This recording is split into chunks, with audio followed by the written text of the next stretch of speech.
बुखारी, मुस्लिम, सुनन तिरमिज़ी और नसाई में है कि रसूल पाक सल्लल्लाहु अलैहि वसल्लम ने फरमाया कि जन्नत के 8 दरवाजे हैं, उनमें से एक का नाम रियान है। और रियान ये वो दरवाज़ा है कि जिससे सिर्फ रोज़ादार जो हैं वो गुजरेंगे, यानी इसका नाम इसलिए रियान रखा गया कि इससे सिर्फ रोज़ेदार जो हैं वो गुजरेंगे। इसी तरह बुखारी और मुस्लिम में हज़रत अबू हुरैरा रदी अल्लाह ताला अन्हु से मरवी है कि रसूल पाक सल्लल्लाहु अलैहि वसल्लम ने फरमाया, जिसने ईमान की वजह से और सवाब के लिए रमज़ान शरीफ का रोज़ा रखा तो उसके अगले गुनाह बख्श दिए जाएंगे, और जिसने ईमान की वजह से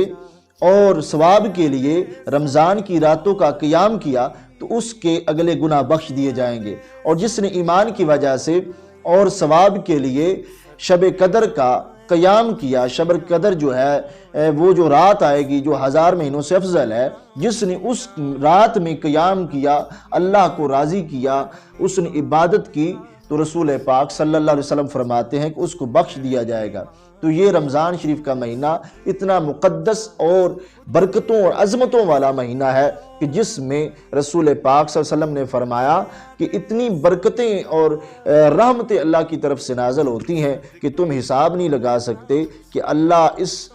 महीने में जो सख्त से सख्त गुनाहगार हो, जब वो अल्लाह की बारगाह में सच्ची तौबा करता है तो रब्बे ज़ुल जलाल उसके गुनाहों को फिर गुनाह नहीं रहने देता, बल्कि गुनाहों को भी नेकियों में चेंज कर देता है।